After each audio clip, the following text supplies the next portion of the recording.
It's 3 Singapore Stakes in a row for Bo Rogue. He won by...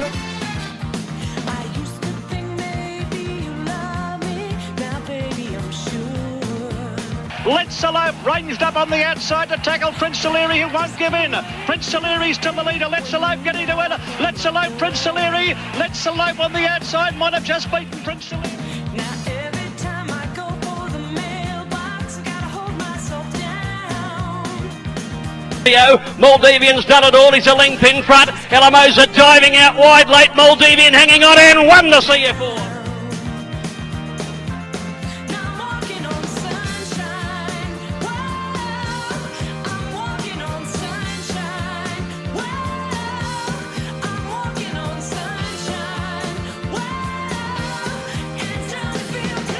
She's too good though, Typhoon Tracy, and a comfortable win in the CF4 by a length and a half.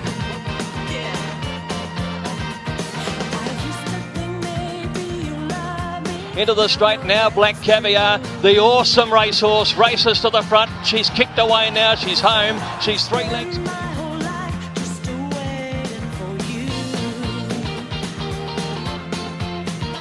Hartnell and Mr. Sneaky. It's thrown him just in front of Lord of the Sky at the 50. Hartnell's lifting. Hartnell lifting. The big boys come back in style.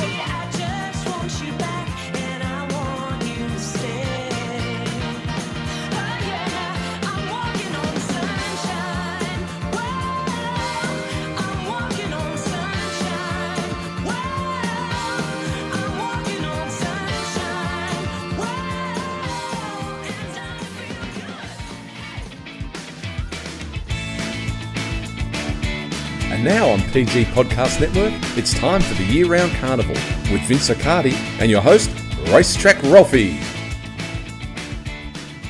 G'day, thanks for getting our preview podcast of CF4 Stakes Day, the first Group 1 meeting of the calendar year. Vince Accardi from Daily Sexuals. Good morning to you, my friend.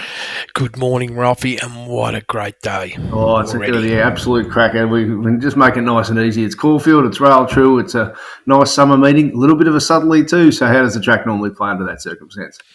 Well, Ralphie, we're in the true position, which is really good. Obviously, they haven't been there for a little while, have they? No, because of the fire. So it wasn't planned, but we've got a good result anyway. Yeah, we're really hoping that it stands up to some of its previous meetings there where the track's nice and quick, plenty of speed. It has to be, in my view, just from the standard, is somewhere near the fence, up on the lead pack. You're definitely going to have some advantages, Ralphie, and you have to have maybe some really crazy race shapes to help those back markers. Yeah, and particularly tomorrow, smallish field, it's going to be hard to get in those lanes. Oh, yeah. I'd say there's almost nil chance of getting there. Beautiful. All right, let's start with the Group 1, the CF4 Stakes. The old champ going around again. Well, just having a look at him now. 18 wins and 9 seconds for his 40 starts. Mr. Brightside is the favourite over Another Will. Speed-wise, how are you expecting the race to unfold early? Well, I guess a lot of it's got to do with what we feel Swartz might do through that first split time with Blake Shin on board. He could be aggressive and the horse could be travelling +3 or 4. There is that chance of that happening. Or there's also the possibility that the horse might only be travelling maybe around that +1 pace. So what Mooney he needed to explode early. That was just the real tactics, and this is why one of the many reasons why he's as good as anyone in the country, Blake Shin, at the moment. Is there a reason to explode early tomorrow? I wouldn't think so. No, I don't believe there is. And when you look at this horse, it hasn't had really that many attempts at the distance. There was that one scenario at Flemington back in 23 where the horse did go +5.6 early. Yep. You know, what's the chance of that happening? And then there was the time where the horse was only at Eagle Farm back in June of last year where it went +1. Ground conditions were very wet though. And then we've got the other scenario where it could you get something like what happened at Hawkesbury where the horse went -5 early and then had the big finish at +5 late. So I just wonder what Blake will be thinking to himself about how fast do I want to go to make sure this horse runs solid 14. So you've got an IVR forecast for the race of plus 1.4. Just for those looking at the early edition of Race Speed Profiles, and of course you'll fine tune it tomorrow with the final edition. It's basically saying that unless you can be bringing that tomorrow, well, I'm not interested in you. Correct. Yeah. So, let's start with what type of expectation you can have from the leader, because we've got real clarity about obviously the old champ, Mr. Brightside. We're also another Will. So, what type of expectations have you got Schwartz to put up as far as being probably a fairly lightly raced stallion? He's maybe still got his best in front of him. There's a big chance that his best is still in front of him, for sure, Ralphie. I have no doubt about that. His capability, obviously, he has to take that next step, which is going to be very important to do that. If he doesn't, then he could have some problems. But I feel a lot of it's got to do with the governance of that first 500 or 600 metres is going to determine whether this horse is going to, be able to comfortably, run somewhere around that plus 1.5, 2 range. Also, I do feel that just on that run at the Valley, I can't help but feel the horse has definitely come back stronger, Ralphie. And you can see through those first 2 split times how strongly he held his ground in terms of maintaining high velocity before weakening. But then there are these situations, Ralphie, where if you're going with pace, the horse might just still cave in over the last 200 metres and fall in a hole, and that may determine that the horse might only end up being a genuine, 1,200 metre horse where you can cope, with a good solid pace from start to finish. I guess we're going to find out tomorrow, and that sort of raises some question marks about, what sort of an opportunity is from a market betting point of view. For me, if I've got him going at plus 1 and having a negative split finish just based on what he did in Queensland, which sort of means that he could run very close to benchmark late. So that's pretty good, start to finish. That sort of puts him in the hunt where I can see the horse running around that 1.5 and he gets a positive overall energy distribution. So I do see a scenario where the horse can absolutely be there. I just feel that if he goes a little bit too quick early because someone else wants to apply the pressure, then that might be his only downfall. But I'm not sure who's going to apply the pressure. Yeah. So let's get to the champ, Mr. Brightside. Amazing horse. Won this race last year by a nose over Buffalo River and Pride of Jenny. Last spring it was evident in the numbers that they didn't have him as forward for the first up run to leave more in the tank late, and sure enough, he not only won second up the Mackay Diva, but then went on to win the Champions Mile. Shorter break this time, 91 days, and he's had a trial at Geelong. So what's your overall assessment before we try and work out some grids? But how's he returned as far as his trial at Geelong and expectations with just a short break of 91 days? Yeah. Well, I feel he's returned superbly, Ralphie. And his history really sort of backs that up in terms of, first of all, how brilliant the horse is at 1,400 overall and how well he performs fresh. And when you look at where the horse typically likes to sit,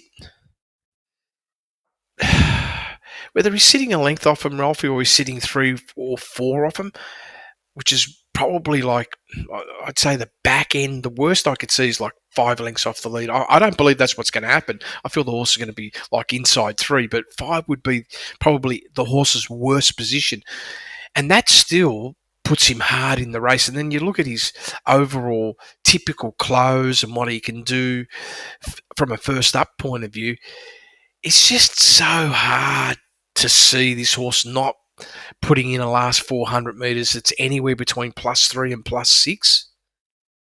So if he gets in that golden spot, Ralphie, and he's 3-4 lengths off him or inside 5, it's almost his race to lose. And he's leading in terms of when we're looking at from a trial perspective. I scored him, just purely coming in at around 3.6 below off the 1,000 metre trial. And even if you tune that up a little bit, because, I mean, I just looked at how strongly he went at Geelong over the last 400. I mean, his last 400 was plus 5.5, Ralphie. And it was all Smoking done, the bike, with a 200-metre split time. Like, that was a plus 4.3. So he's absolutely, took it very easy through the first 400 metres, going 8.3 below. Nice surge in the middle. I'm not going to call it was race pace, but that last 400 was mimicking typically what you're going to see in a race. And he's just going to derive so much benefit. He was a top 10 trialer of the morning as well, Ralphie. I'd say that's almost as good as they could have this horse going. Grid-wise, usually the most overrated concern is a wide barrier, but gee, 8 of 10, it just sort of, is there a spot for Craig? Yeah, I had a look at that as well. Absolutely there is. So here's the thing. If he's 4 or 5 lengths off him, traffic. If he can be 3 lengths off him, not as much traffic. Yeah. There's just a nice group. He can be cover for sure. Well, big chance. Otherwise, he's going to have to swing, I would say, in that 5-length zone, which is if you're either running 5 or 6, 7 lengths below benchmark, then there will be nobody there other than him and maybe one other runner. But I feel that there's no reason at all why he can't be inside 3 lengths and he's going to get cover. All right, so good setup for him. Another Will looks a perfect setup, and this is remarkable, Vince. So he's won his last 7 starts that weren't a Group 1. So the only times he's been beaten have been in Group 1 races. One was at Doncaster, one on a very heavy track. One was he was flat as anything in the Toorak at 1600, and in the that last run in the Rupert Clark, that was that real quirky headwind day, and Willow picked his pocket that day on Komachi. But he's been itching to win a Group 1, and the other part of, I think, relevance in those Group 1s was he was $3.50, he was $2.20, and he was $2.70. So from an expectation point of view, the Mars stable clearly think this is a Group 1 horse. Is tomorrow his day? Well, one of the things that I feel that we've learnt about the horse, that's not to say from this stable that he hasn't found a way to evolve the horse, right? But if we're just taking a position on what's exposed, fast pace up front's not his best friend. So is he going to want to be like hard up on the lead, or is he going to want to sit in the middle of the pack and slightly more forward for this horse to produce his best efforts?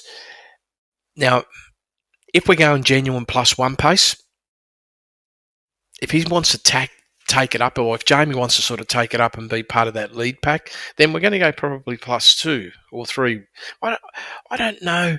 When you look at Jamie, she's not that sort of rider, and even I'm not suggesting that the stable's going to give her a clear instructions, but I just feel she's going to allow the horse to settle. And if that's the case, then the horse is going to be typically 2 to 3 lengths from the leader, and therefore travelling around that -1 to 3 range. And if that's the case, that also sets up the horse for optimum performance over the last 400 metres, and a big possibility, again, of producing not anything better than Mr. Brightside in terms of a 400-metre sprint, but it's definitely going to be in that +3 to 6 range. And that's what we need from a horse like Another Will. But that first section is what it's going to be all about. What's he ceiling at the moment, this horse? Because, like I said, he's had this sort of work through the grades profile and just hasn't quite put it together on with I think genuine reasons in those Group 1s. But what do you think his ceiling or his level is? I want to say that he's sort of hit that first level of ceiling, and that's somewhere near the +2 to 2.5 range. Is what I feel his ceiling is. Needs to do better than that to beat Mr. Brightside, if we're being real. Well, I am sort of forecasting that Brightside on the worst case scenario is going to turn up and run mid-2s. Yep. So I feel from a first up perspective, he's probably in the range. But he's going to have to be like right up to his optimum, and there's no reason why he wouldn't be. With this stable, that he's going to be very close to optimum performance, and his optimum is going to come by again what happens in that first 300 or 400 meters. If they overextend for whatever reason, maybe Blake decides to pull the ripcord off and go really fast, right? Maybe that might open it up a little bit, but I do feel that the horse has got the right race to run to his level and be super competitive. Then a couple of little head scratches.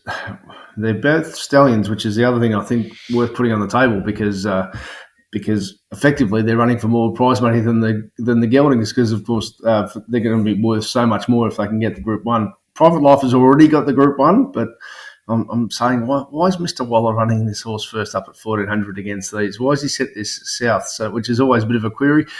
He hasn't done a Twitter video this week, which he normally does, so they haven't got back to doing that, which I love seeing because he gives amazing insights. The Caulfield Guineas winner, he's had two trials. One was quite sound. The other one was just a real tick over. What's your expectations with Private Life tomorrow? Well, there is some insight. Like if you look at that Flemington run back in November last year, where his overall performance was 0.8 above, Race Matrix was sort of indicating that the races trended more like a +2 range or a little bit better. So that probably gives me some confidence that the horse is definitely capable of potentially standing up and measuring up to a big performance. I feel this is going to be a real test for the horse to see if this is a runner that can, A, measure up to pretty much what's the high-end quality at the moment. Because if you can be super competitive against, say, Mr. Brightside and Other Will as an example, and then even the emerging horses like Swartz for tomorrow, then you pretty much know where you stand for the carnival. And if you can't perform, then maybe they'll have to reconsider a few things. But I don't believe that's going to be the case. I feel this is another horse.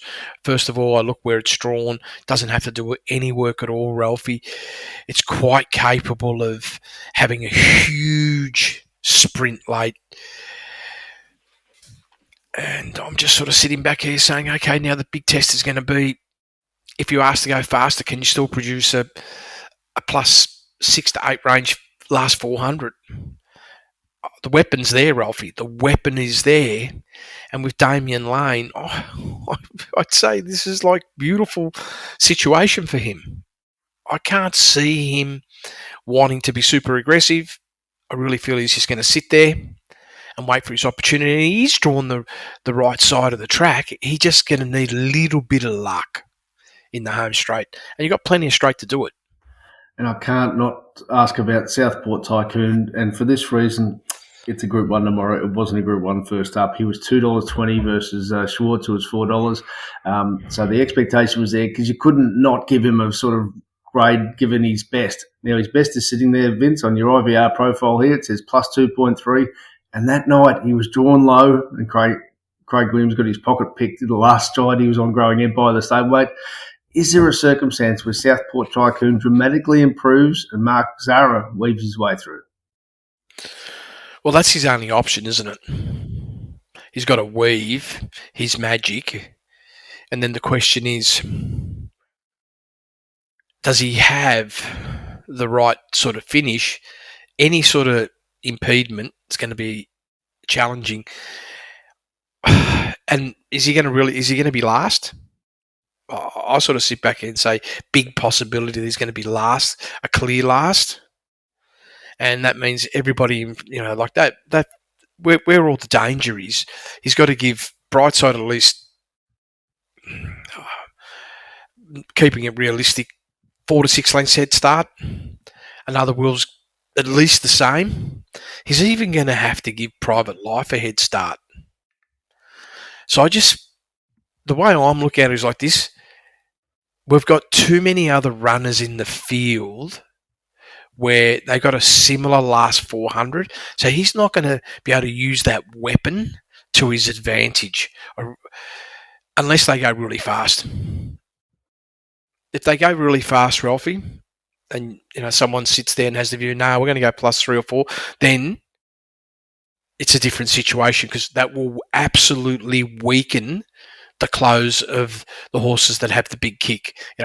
They just won't be able to produce the same finish, and therefore Southport Tycoon all of a sudden can still put down a giant +6 range last 400 off a fast pace, and he can close it out then. But that's the only scenario I see for him, and that still means he needs luck in running, and any sort of stop-start in the home straight is not going to be good. Yeah. All right, we'll leave it there. We'll talk business tomorrow, but they're the main chance. It really looks like Race Shape's going to say you want to be the lead pack is going to be very hard to run down. Race 10, this is a Group 3, the Peter Little Grand, low to moderate confidence level. IVR forecast below benchmark, so it's not at this stage a strong setup here. What do you expect the pace to be in Race 10? Yeah. It's it all sort of looks like benchmark, maybe -2. There is a few horses that are going to want to go forward, and that could create a little bit of additional energy up front, and we could maybe get marginally faster than early speed normal, like a +2. But this all comes back down to like a number of things that you've said over the years, Ralph, is if it's really, really evident that unless you're in that forward running, 100% by the time you get to race 10, everyone wants to be forward, right? Have the compensation, yeah. And then you could be going, something silly, +3 or 4, and that wouldn't be good for a lot of horses up front. But the reality is, all things being normal, it is looking like a +1 at best, but more like a -1 to 2 below benchmark first split time. So that probably tells you on pace is likely. My overview, looking at the race, was that there's a handful of main chances, and that the favourite Arabian Short is very, very tight. Given it seems like an even bunch. Let's start with the favourite Arabian Summer. How have you assessed her coming into tomorrow? Yeah. Well, it is a runner so far, Ralphie, that hasn't broken benchmark yet. The 1100 metres is a big plus in terms of where the horse typically likes to sit in a running line. Likes to be like up near that lead pack, but could almost find itself in the golden position in terms of being 1 to 2 lengths off that lead speed. It's got an excellent close about it. Typically in that, the way I'm looking at it is I've got sort of low 2.5, high possibly around 4.5 maximum in terms of final last 400 metres. That's all very, very good news for this horse. Perfect positioning. The only way this horse is going to be disadvantaged if he happens to get rolling and he finds himself 5 or 6 lengths off the leader. If that happens, then it's bad news. Yeah. So I'm not saying it won't run well, but mid-3s seems pretty tight. At the Gold Coast, it was very good first up. But I want to get your take on this. Was it a case that, and we see this from this stable a lot, it was very forward? Yeah, it was. No question about that. Extremely forward. So we do know we've got a rock-hard fit horse. And this is, like you said, the stables can be very much that way inclined, of having them screwed right down and maybe not a lot of places to go to. But I don't think he has to. He's at the 35 days off. It's probably ideal. They've got a horse in form, rock-hard fit. Remember, what do we need to win? Yeah, -1 to 2 will win you the race, and this horse is like 100% in that range. Now, is someone going to break through and dramatically run far superior than that? I'm not sure, and I just feel that the 1100's perfect. This is, if you wanted to back a horse like this, if you're happy that 1.5 to -2 range is where we're going to end up, then this is almost like a golden pick. Because I just, Harry doesn't have to do a lot, does he? No, he's in the right spot. He absolutely is. He's drawn virtually the middle. And What's he got to worry about? Just get a bit of cover early. He's going to be forward, Ralphie. Now, there is a fair bit of traffic in that whole group. So it's not going to be like it's going to be easy, but it also means he's got plenty of opportunity for cover, and he just needs that air. And if he's a couple off him, he's going to be very, very hard to close out. Because when I look at the grid and just see which horses have the capacity of running big over the last 400, there's not really anybody that I can see is going to run much bigger than what this horse is in terms of a 400-metre acceleration, and that's what I'm looking for. So on the IVR profile, the one horse, and hence it being most advantage on your early edition, is Drifting. It stands out, doesn't it? I mean, plus 1.3, and not only is it plus 1.3, it was plus 1.3 at Caulfield over 1100 first up. Tomorrow, it's Caulfield over 1100 first up. Well, what's absolutely proven with this horse is this, Ralphie. Got good capability, very, very capable of running maybe benchmark, half below. If he does that, he's going to take huge advantage of being up on the pace on that lead pack, and awkward horse to run down because he does have the acceleration of being able to sort of hold out from an overall last 400 metre point of clearly running, like in that twos range. Could Jai mess up and overextend first section? That's the only negative I could see on the horse. I can't see any other negatives. He has to completely screw up that first split time to be in a vulnerable position. And mind you, you still get a little bit of an advantage if you make a bit of a pilot error up front and you use a little bit more energy than what you should. You still are going to be okay. What happens if he goes to the front and we're only going 2 lengths below? It's going to be very hard to beat. He's going to be very hard to beat. He's there by default because he gets the perfect barrier. It's going to be leading or equal leading. He's just going to be hard up there, Ralphie. And no matter what happens, it's a hard horse to spoil the party with. He's just going to be there. So there's a bit of an even group. I'll leave it at that. Other than I just want to ask about one. Then tomorrow when we do talk business, I'll just ask you who you think if for people taking a quaddie. But this Shadowvar, is there any chance this could just fly out front and not be beat, not be caught at monster odds? How do you assess its Caulfield Heath run as opposed to the main track tomorrow?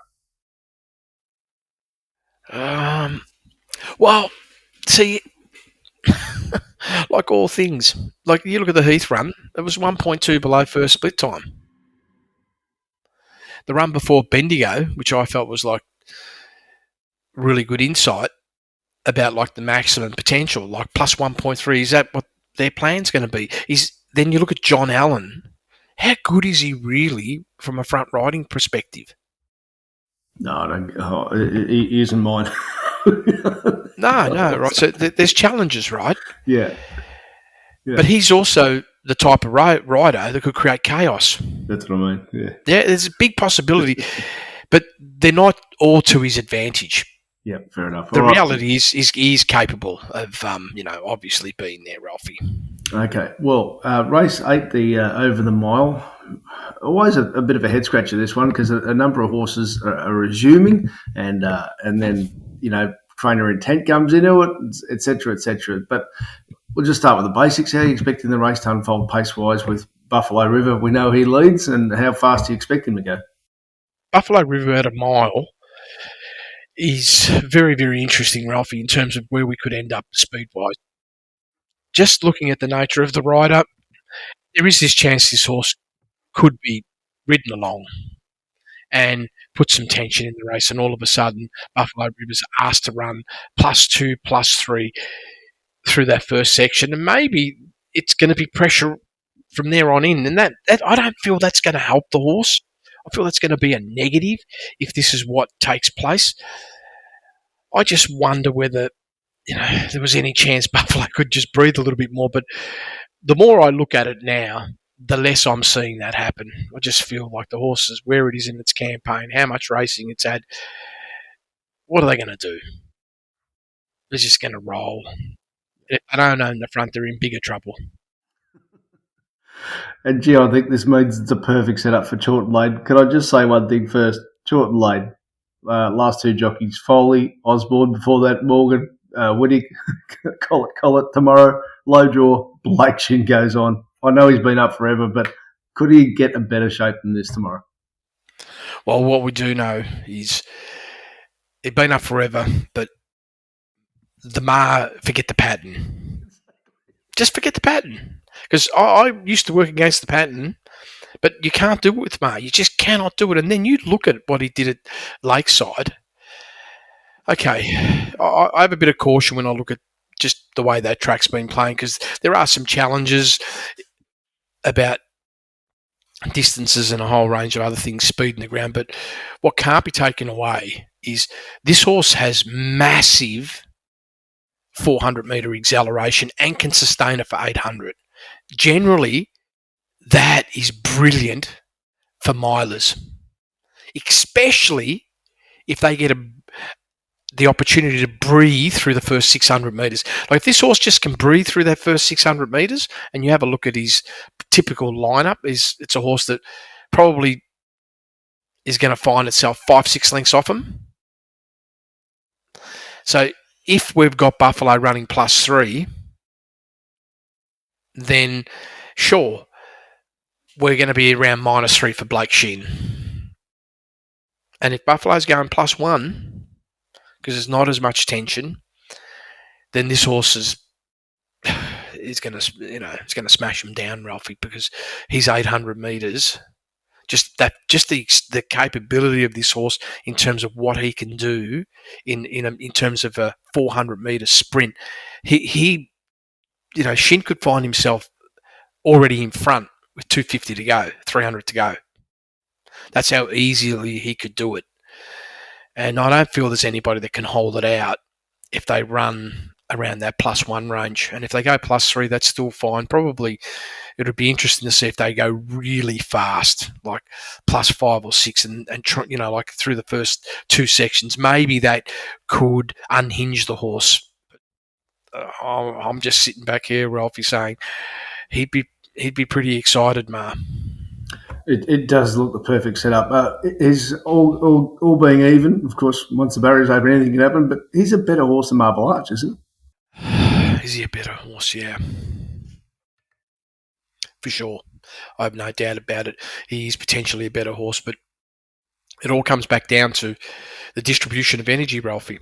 If we're going to be looking at, 400-metre explosion only, well, Marble Arch is capable of running +6 last 400.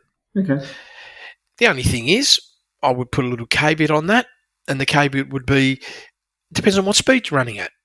Now, where this horse likes to sit, there's a big chance he's going to sit in front of Chorlton Lane with Jamie. There's a big chance that could happen. Could be a length in front, 2 lengths in front. Maybe Blake might follow that horse in. And then I don't think that would be that good for it. So it was hurdle speed at Flemington in that very small field. I thought Moonamek was almost ready, and just that is not the race shape he likes. Tomorrow, can he get the right race shape for the old boy? Yeah, can he get the right shape? Why not? Why not, Ralphie? Why not? Absolutely he can. But is he going to get a minus sort of 5 to 10 first section? Really? Is he? I don't think so. I feel that we're going to end up maybe -2, 3 worst case scenario. But like I said, I just went back and had another look at the rider on Buffalo River, and I'm saying we're probably going to be +2. Yep. So that means this horse is going to have to use some energy, and the more energy it's distributing up through that first section, then the harder it makes. Because if it's going to sit back with the others, I don't feel it's got the biggest sprint. And I'm not. I look at this horse and say, where are we in terms of its class capability? What do we really have in terms of its ability? We've got to go back a long way for this horse to be running sort of better than +2. In the last 2 seasons, we've seen this horse establish itself somewhere around benchmark +1 maximum. So maybe that's enough. It just keeps coming back to Chorlton Lane. So we'll talk business tomorrow, but it looks like a very good setup for it. Some emerging types in race 7. For the 3-year-olds here, favourite for the race is Angel Capital, who could have a big upside about him. We've seen some good talent, and it comes down to expectations for tomorrow. I'm pretty confident one thing, Vince Catoggio will get in front and give him something to chase, though. How are you expecting the speed map to unfold in the smallish field? Yeah, well, Catoggio's really, realistically, unlikely. Well, is there a chance that he could run 3-4 below? I can say there's always that possibility, but realistically, his bottom end range of pace is like benchmark plus a half, and his top end's probably somewhere mid 3s. So I have that expectation. He's going to be benchmark minimum and faster. And it's all about like, okay, the only way faster is going to come about, is there anybody that's going to want to sort of test it? Actor non-verb, is that how do you pronounce that one, Ralph? Yep. Yeah, that could be the horse that might, put some tension up front and say, okay, well, let's run with some speed and we're going to be benchmark plus 2. So we're going to have a small field, good pace. So Angel Capital, 2 quiet trials here. The husband's chasing the wife on the speed map here. Ben Mellon will be chasing Jamie Mellon on the speed map here. Like I said, he's lightly raced. He's exploded in a couple of runs, and I think I'm just having a quick look here. Yeah, he's got the best IVR in the field at this stage already. So someone's going to have to run faster than what he's done, and he still could have his best in front of him. Yeah, well, there's no doubt about that. The only thing you've got to sort of take into consideration is where Ben will actually ultimately be.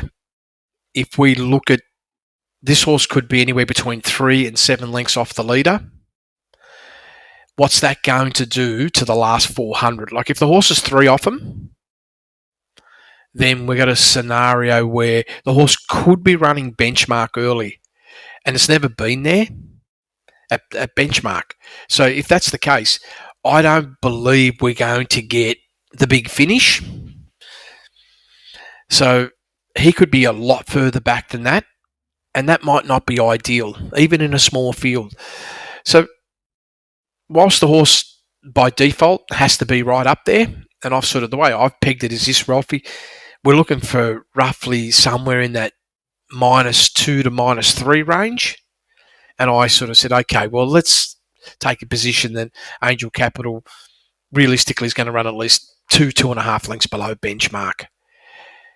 And if they're a bit more orderly for whatever reason, because sometimes these small fields, and I do really feel it's all about what Daniel Stackhouse does, because if Stackhouse doesn't want to go right up front and want to, put that tension in, then we're going to be benchmark, Ralphie. And then that's going to be unbelievable for Angel Capital. So, and you can't take away the scenario that Catoggio's race fit, whereas a couple of these horses with goals ahead, like the Australian Guineas, Evaporate, and of course Angel Capital, they're still going to have improvement to come. Oh, for sure. Absolutely. All right, that's moderate confidence level, but it's obviously small group of chances there. Always fascinating race, this 1100, because it's the main last chance you get to see him before the Oakley Plate, and who's going to turn up with the mouth guard didn't come to play, and who's maybe going to have a bit more to come. So speed map wise in race 6, how are you expecting this pace to unfold? Ralphie, it's really crazy. You would think 1100 metres, we're going to have tension from start to finish. I sort of sit back here and say, well, yeah, maybe, but then maybe not. Because if I'm flinching with Ben Mellon, I don't see him. He's not the sort of guy that's just going to go out and pull the ripcord. He's drawn perfect 4. If he can get to the front and not have to do anything silly, because there's no one really challenging, which is what I see happening, then this horse is going to be travelling -1, maybe -3. And the slower he can make him go, the better his chances are. Because the one thing that this horse does possess is he does have the capacity of putting in a brilliant 400-metre sprint. but he doesn't have that capacity if he's asked for a lot more extension through the first half of the race. In other words, if the horse is being asked to run benchmark +1, +2, then that goes away and he becomes a one-pace runner and becomes very vulnerable late. I should actually just ask, because it's his first start for Sean Matherick, who was very good with recruits over the years. He's always got a small team, but he can pick up some races. This is a very fast horse when he's right. And as you said, if they just say, yep, you can lead, no worries, and he does it on his terms, he has got a level of talent, and he's been flying at the trials. Yeah, that's true. But I just feel that Ben Melham's his own boss. Yep. So it And probably even says the- Banded Brothers and Insurrection right behind him, and you got two of the as good a riders as you can get, Blake Shin and Banded Brothers. So it probably means that it's not a bad setup for those horses. No, it's definitely not a bad setup, but what it sort of gives you... Look, if you look at Insurrections, for instance, and Blake Shin, he's going to say, I'd love to be able to take a sit. Yeah. And he's looking to say, well, Ben, you own the front, and I'm going to sit behind you. So then it's... Can Ben slow him down and try and dictate how the race is going to be run?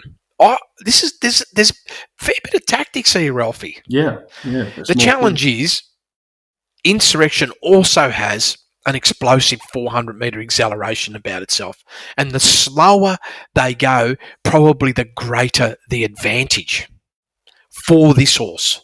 Yes. This is Insurrection. It's definitely a battle of tactics, the way I'm seeing it.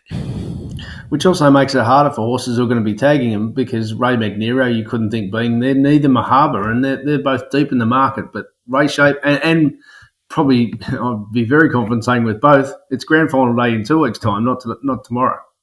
No, that's right, Ralphie. Correct. Again, it's all going to come back down to that first section. Are we going to be in a race where they're going to try and dictate and control from the front and really put the slows on and look for an explosive finish? Now, that has challenges. That could be, really nasty for a horse like Ray McNero if that's what happens. Because what are you going to do drawn from 10? Where are you going to be? What are you going to try and do? Try and be a length or two off them? Is that what the game plan is? Or are you going to be forced to be a bit further back? Well, I think with grand final day in 2 weeks' time, they'll take their medicine. Yeah, and if they do that, then all of a sudden this horse could be 4 or 5 further back, and then the big acceleration comes on as they, straighten for home, and he's going to be left standing there. So I just won't move on until we ask about Prairie Flower, because she's airborne at South Australia. We know this mare, but you don't want to maybe, definitely peg her on her old Victorian form, because sometimes mares keep improving as they get older. Well, one of the things that surprised me with this horse was when you look at the Murray Bridge run, of course, no pace, 9.7 last 400. Track super quick. You go, wow. But then the horse goes to Morphettville on the 25th of January, runs 4 lengths faster through the first section, another 4 lengths faster in the middle, and still runs +9 last 400. And +9 is big. +9 is real big, isn't it? That's massive. So I feel this is the reason why the horse is here. Yeah, because they've worked out, that it's all happening from this horse, and I don't know what it is. I try and understand. Like, the horse has in the past shown some big +6s late off much quicker pace, but this scenario of being in a situation where it's somewhat cold in terms of that first split time, the way this horse is storming home, that's like Oakley plate material. And this is probably a good chance, because if it can't be like in the finish here and can't let down with that sort of finish, then are they sort of also looking at something like that, Ralphie? Well, here's where I think it's different. Ray McNero and Mahaba, it's all about 2 weeks' time. Whereas tomorrow they'll go, let's go to Melbourne and see if she's up to it. So I think her grand final is tomorrow. Yeah, I agree, Ralphie. I also feel her grand final is tomorrow as well. So be wary of riskier. Big chance. Okay, we've got a couple of low confidence races, but it's the Blue Diamond Prelude, so we'll try and get some insight either way, but we'll just go in reverse order. So the fillies, race 5, low confidence. At this stage, IVR forecasted minus 2.4 in the overview at the moment. We touched on this on the Monday podcast.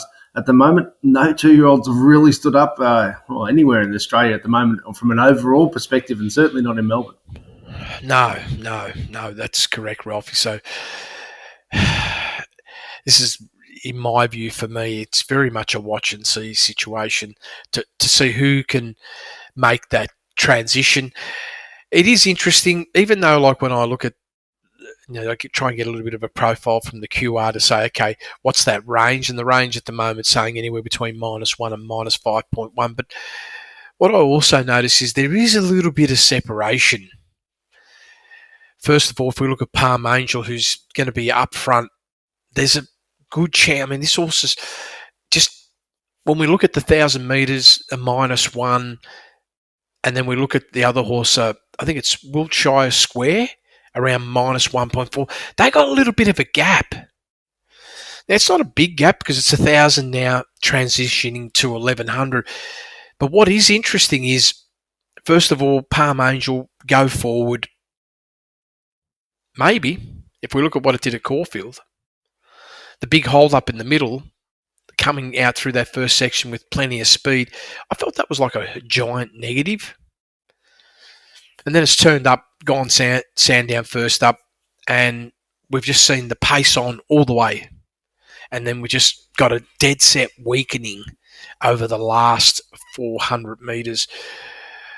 Sometimes that can be very, very bad, Ralphie, when you go to 1,100 metres. But also sometimes that might work in your favour because maybe a lot of horses are going to find it difficult to run strong 1,100. And if you're up the front, you've got some sort of advantage. So it's always worthy of looking at market expectation. It was favourite that day that My Gladiola won. Now, Johnny McArdle's a beauty with 2-year-olds, but that also says that he gets them turning up race fit. She was a flying machine at the jump out. She flew at Sandown Lakeside visually, but she hasn't pegged a lot on the clock so far for a horse who tomorrow, Vince, if I know you don't look at the markets until we do this, it's $2. I'm just saying that's all got to be hype. I mean, the horse is there. It's capable. Like, RM's indicating like 2.9 below, 3.5. That's the range. A little bit of softening over the last 400 metres. A bit more if we look at the last 200 metres. But I have to say the horse went at a genuine pace at Sandown on the lakeside. You get some favours as well, though, when you do that, and you've got to get up the hill. So all those things look like they're big pluses. I'm just going to ask myself the question, what's Jamie Mott going to do from 12? Is he going to get back? If he's going to try and use speed, well, that's going to be interesting because if he tries and put plenty of pace on to just sort of be in the right position, because it's going to be either all the way forward or in the middle at the back, then what sort of finish are you going to have? I mean, if I'm looking at the Sandown Lakeside to give myself a guide, now this horse isn't just going to then all of a sudden putting in a booming last 400. The only way that's going to happen is if the horse can breathe and be, 6 lengths off him, 8 lengths off him. That also puts you in a non-winning position in a track that's going to absolutely suit the forward runners. So there's a lot of danger. So maybe they're talking about, maybe they feel this horse has got a lot of class, a lot of upside. I'm very curious to see, but it's not from a pricing point of view, awful. The Colts, this shows you what the Colts have done so far on the clock. And, of course, we do see, horses improve as they get older and get stronger and so forth, and that's what we're expecting tomorrow. But at the moment, I feel I've forecast just minus 5.5. So that shows you so far there's been no substance on the clock overall, but definitely 3 very promising horses.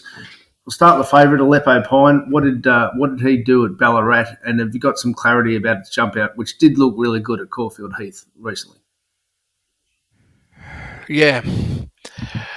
Well, the old story, Ralphie, looking good. Yes. And then delivering at the distance. Because, see, it's always a little challenge, the 800 metres, right? I always say the first line of fit's 900. Yep. Just when doing trials? Yeah, when you're doing trials, jump outs, we want 900 minimum. But a lot of times you can't get that, right? But that's what we really need. So sometimes it skews the optics in terms of horses can look more impressive and more dynamic than what they really are. Now, if we just go on the Ballarat run, where it won, you just got to look at the ranking on the day, Ralphie. It was ranked 101, 90 on adjusted. It's a long way back. Now, the horse, they did have a slowing, pretty much from the 600 to the 200, and there is some merit there, and I'm allowing 3 lengths for that. So then, in other words, what I'm suggesting to myself is there's 3 lengths of upside. Now, if I give it the 3 lengths of upside, it brings the horse into the 4 range and therefore good enough to be competitive and in a winning situation. But still, they're absolutely, I don't understand how the bookmaker's just trying to make money, and said, let's just make it really short so everybody wants to plough into that. And hopefully the horse gets beaten because it's not good odds. I mean, how can you back a horse, or even if you like the race right off and you want to be with it, unless you know directly from James Cummings, make no mistake, this horse has improved 10 lengths, then, I get it. So is that what's happened? Is this what's the communication? Because $2.50 is bullshit. Well, this is what I want to underline. They do improve, I remember Animo actually having a not dissimilar profile, but they've got to improve. So that's the reality. We're going to learn more tomorrow about him. We're going to learn about field of play, but he's a different setup, Vince. He won a 1200 at Moonee Valley late December, which is always a different dynamic. He bolted in, and this was the pattern that they use for Tagaloa, the Bustle and Young stable. Very good with their 2-year-olds. Since had a tick-over trial, and Blake Shin's been happy to stick. So what type of substance did he get from his easy win at Moonee Valley? Well, here's another runner, Ralphie, when you look at the setup with this horse in terms of, number one, what the horse had to do through the first 2 sections was pretty cruisy. 3.7 below benchmark first split time, pretty much matched that, and then was able to still accelerate. That's fantastic. For a young horse, that's excellent, because coming back 100 metres, as crazy as it sounds, that generally only means more upside for the horse and more to come. In other words, creating more pressure for the horse up front and being able to hold it. So this horse is clearly demonstrating that it has that. But also at the same time, sometimes these sort of horses with this profile also are giving the signal that they're going to like longer distance and may not love the 1100 as much. But here we are, 42 days, freshened up. Every possibility is going to be there for this horse to say, okay, are you going to be the sprinter that we're looking for this type of Blue Diamond scenario, or are we going to be then looking for something in the future over more ground? And I want to finish by asking you this about Tycoon Star, because, like I said, I just want to underline the 2-year-olds in the spring are different to 2-year-olds in the early late summer. Its trial looked amazing, and I've worked with you for a long time. I haven't been studying your trial data for a long time, but it looked like there was a bit of substance to its trial as well. So is there a chance that Tycoon Star is a genuinely better horse this time in? Well, I love the Geelong trial, Ralphie. The Geelong trial gave the signal winning. That's what the signal was. And I can't help but feel how much of an advantage, if you look at what it did at Caulfield in the actual race, the ground conditions, I just said to myself, what it did in the trial, I feel this horse loves clean ground. Yeah. And you could see, like, the explosion between the 8 and the 4 was very serious. And this was why I marked this down as a winning trial, Ralphie. The last 800 metres was genuine race pace. And that generally means big upside stepping up to 1100, because that's what you need. You need to see pressure, like it's an 800 metre race at race level, because the trial was 1,000. I look at the drop off over the last 200 metres, -3. Sure, horses got the trial won, but the reality is still a conditioning blowout because of the high extension. And this is the one we've got to watch, Ralphie, tomorrow. If someone's going to step up, my indicators are the horse is trending +1. Well, he's $6 tomorrow, and for those who like to have a look, I might have $26 for the Blue Diamond in 2 weeks' time. So, as we said, so far no one stepped up. So there's some insight from the trial that I wanted to hear from you. So Yep. I did. All right. So last 3 races, we'll just spend 30 seconds on each. Shayar looked like they've said, righto, he is a 2,000 metre horse from now on, and you've got him most advantage in race 3. Yeah, it's a nice race, Ralphie. Again, a lot's got to do with what we're going to see up front, pressure wise. Berkshire Breeze. What's Zara going to really do? What's he going to do? Is he going to go to the front and own the front, or is he going to take a sit and let a couple of the other horses lead? And everything starts to then mean we're going to go slow. And if we're going to go slow, then we need to look at who's got the best 400-metre acceleration, maybe possibly 600. And where are you going to be positioned in running has to be like high importance. Like, where are you going to be in the race? If I just sort of sit there and say, okay, where's Craig going to have this runner? Maybe 3 to 6 lengths off the leader. Nice place to be, Ralphie. The horse is quite capable of putting in a big last 400 metres. And if he is in that zone, then beautiful. Even if they go very slow, it's probably going to help the horse. Yeah, it looks like a nice setup for him. And actually, by look at the first 2 races, low, moderate, and they're benchmark races. So we'll talk business tomorrow should we need to, but they're pretty sort of basic. So we'll wind it up there. Really appreciate you being a customer of Year Round Carnival preview edition of the All Stakes. As I said, tomorrow we'll talk business, 10, 15-minute podcast if you haven't got it before, and also the final edition of Vince's Race Speed Profile. Thanks so much for being a customer of Year Round Carnival.